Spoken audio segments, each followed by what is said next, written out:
In 1979, in southern Niger, one farmer began digging small holes in the dry earth, each one about the depth of a palm. His neighbors thought he was out of his mind.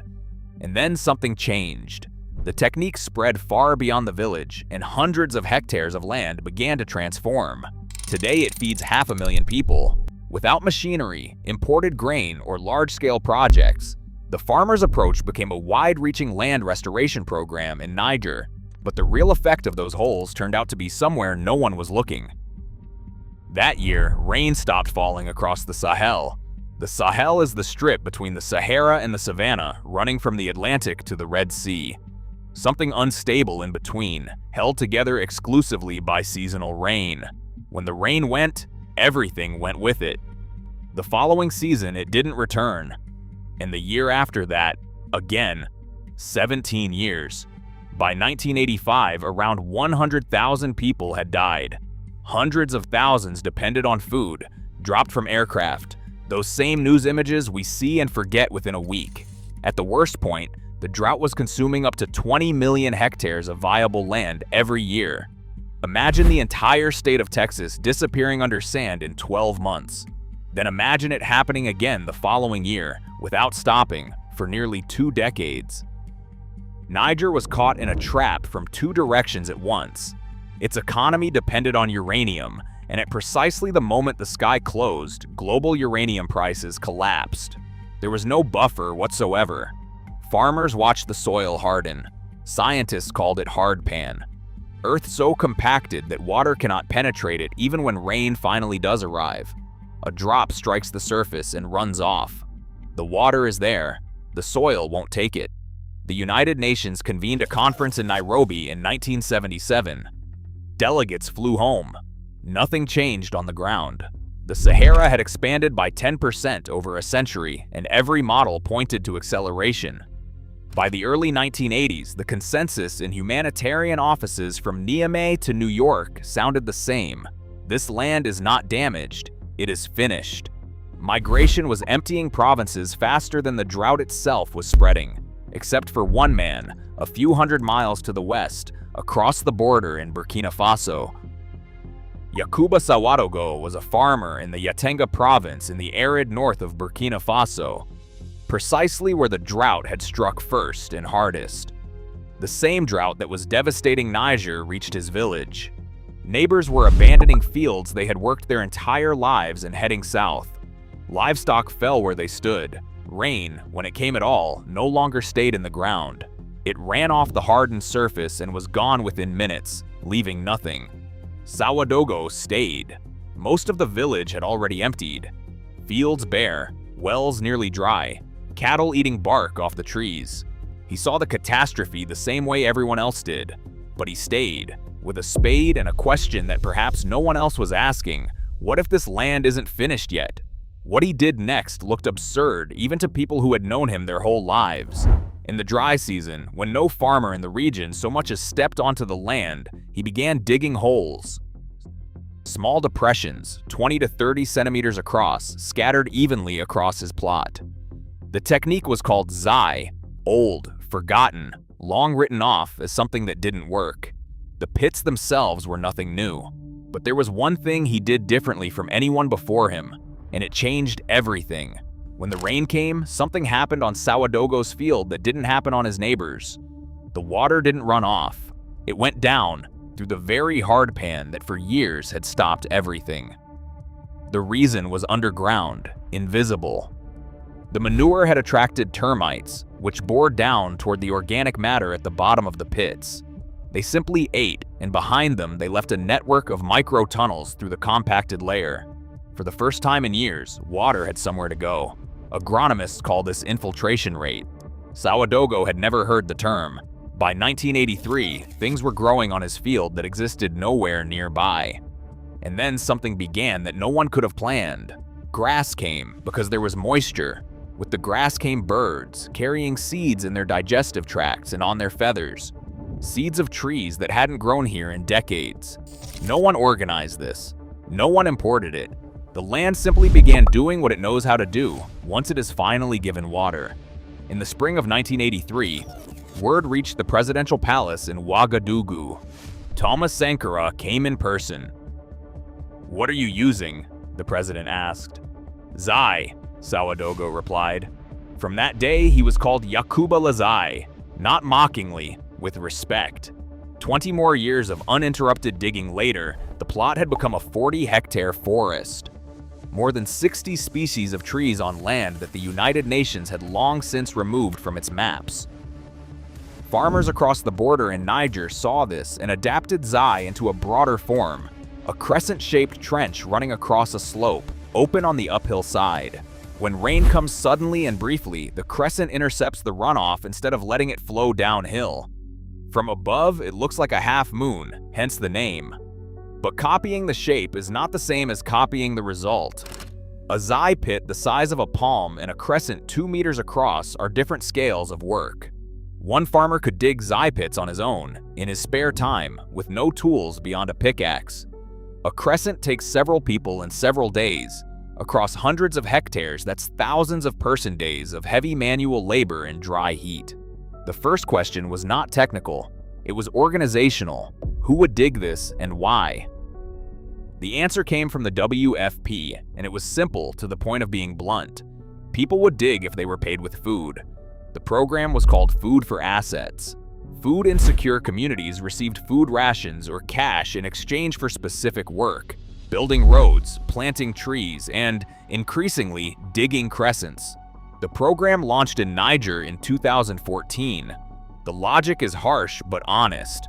People who have nothing to eat today cannot think about a harvest 3 seasons from now. Payment solves the immediate problem and simultaneously builds what will solve the long-term one. The first site was the village of Busaraj in the Maradi region. More than 400 households restored nearly 3,000 acres, mostly for grazing. The grass and leaves growing in the crescents increased livestock numbers and simultaneously reduced conflict between herders and farmers, two groups who for decades had shared water and land at gunpoint, and who were now sharing a harvest. The community established a shared grain bank. Some of the grain went directly into school meals, but the WFP did not just pay, it taught. Exactly where to position a crescent relative to the slope, what depth gives the best infiltration on a specific soil type, how to combine crescents with Zai pits inside the arc for maximum effect. Knowledge passed not through textbooks, through hands, from field to field, season by season. In 2007, the African Union announced the Great Green Wall, 8,000 kilometers of restored land from the Atlantic coast of Senegal to Djibouti on the Red Sea across 11 countries. The target, 100 million hectares by 2030. On paper, the largest living structure human beings have ever attempted to build. Longer than the Great Wall of China. Larger than the Great Barrier Reef. In practice, by 2020, official reports acknowledged that only a small fraction of the target had been restored. Funding arrived late and unevenly, and some countries waited years for money promised at the very beginning. Conflict was spreading in precisely the regions where the work was most needed. And when satellite monitoring launched in the 2020s, Landsat and Sentinel tracking every declared hectare from orbit, it turned out that several countries had substantially inflated their reported figures. The satellite sees vegetation cover or it doesn't. The numbers were quietly revised, one country at a time. Niger had one fundamental difference from most countries participating in the Great Green Wall. It didn't try to build the program top-down, from ministry to field.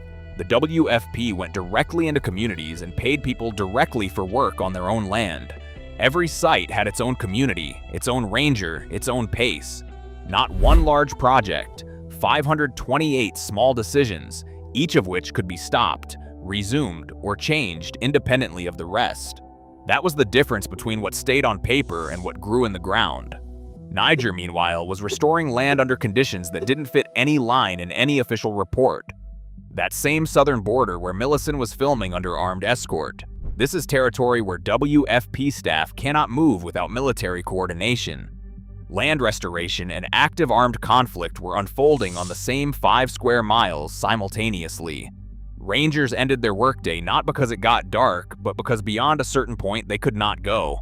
In the border districts of Tillaberi and Maradi, WFP coordinated logistics with the military. Some sites received tools and seeds once every few months because a convoy couldn't get through. Several sites stopped for a season and resumed only when the security situation changed. On the same land, some people were digging pits for water, others trenches. By any reasonable standard, this should have been a failure from the start. Instead, over 10 years, the government of Niger, the WFP and local communities directly restored around 300,000 hectares, accounting for the protective effect on adjacent land, 900,000 hectares. That is more territory than some European countries, returned by spades and manure, without a single machine from Europe. 528 separate sites, at each one its own communities and rangers, and hundreds of individual decisions by people who simply started digging. And the land answered. 3 million cubic meters of water in soil that 10 years ago held nothing. 500,000 people who no longer wait for the grain truck. But numbers are an abstraction. Here is what that means on a specific piece of ground. On those 800 hectares in the Maradi region, the head forest ranger leads Millicent's team through rows of crescents now 8 years old. Canopies close overhead. Branches touch each other where 8 years ago there was nothing but baked plain. The ranger stops, touches a trunk nearby, and says without pause, 5 to 8 degrees cooler under the canopy, every day, all year round. In one of the hottest countries on the planet, this is not a footnote in a report. 5 to 8 degrees is the difference between heat stroke and working in the field, between what survives and what doesn't. It is a functioning microclimate on land that was abandoned because people believed no microclimate was possible here anymore. Not all water stays where it falls. 15% of what the crescents collect seeps past the roots and the topsoil, downward to the deep aquifer beneath the region. This is an investment for the season when there will be no rain at all. That water replenishes underground reserves that families now pump into kitchen gardens nearby, real, working gardens, producing real vegetables. 9 gardens of roughly 1.5 hectares each feed villages where, just a few years ago, 9 out of 10 children showed clinical signs of malnutrition. That number is falling because the land finally holds water long enough for something to grow in it. And all of it started with a pit, manure, and a spade. But before drawing a conclusion from that, there is a part that usually goes unshowed. Most of the documented results in Niger come from the program participants themselves or from the WFP, not from independent monitoring with baseline measurements and control sites collected before and after the work began. This is the same problem that the U.S. Forest Service explicitly notes in its own reports on analogous restoration projects elsewhere. Almost every documented benefit comes from the words of those who built it, not from independent researchers measuring without a stake in the outcome. Satellite monitoring, which became available in the 2020s, confirms vegetation changes visible from orbit.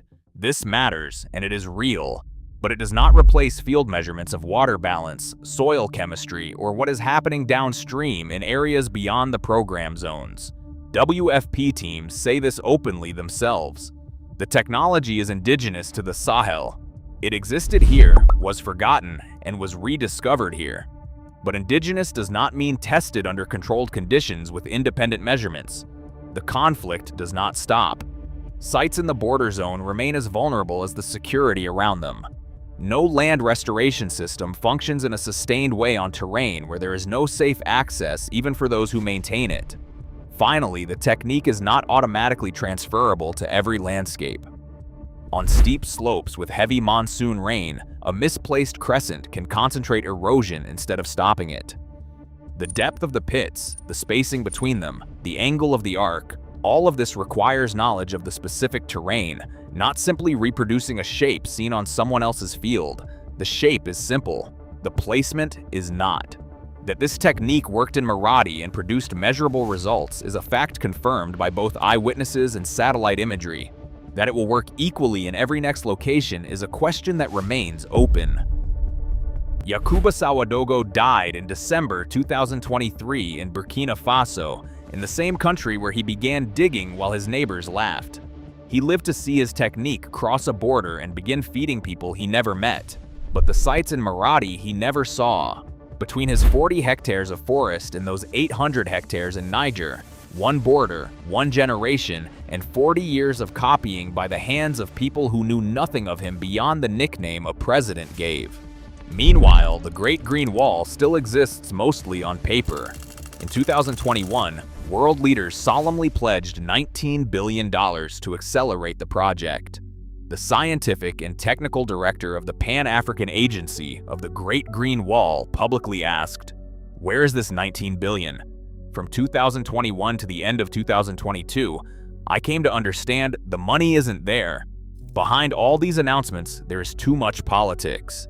As of the end of 2025, slightly more than half of what was promised has been disbursed, and a significant portion of those funds was already in motion before the announcement was ever made.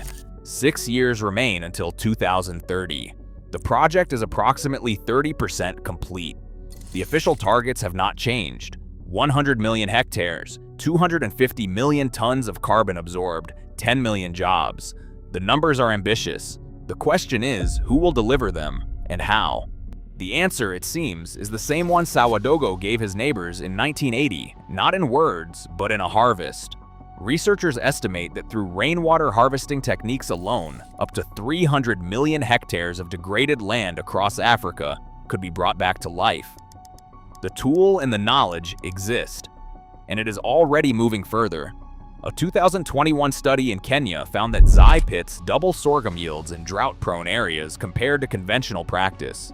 In Ethiopia, the technique has been adapted for restoring degraded pastures in regions where erosion has stripped away the topsoil. In India, agronomists are testing a mechanized version of zai, a tractor fitted with an auger that speeds up the digging by tens of times without losing the effect.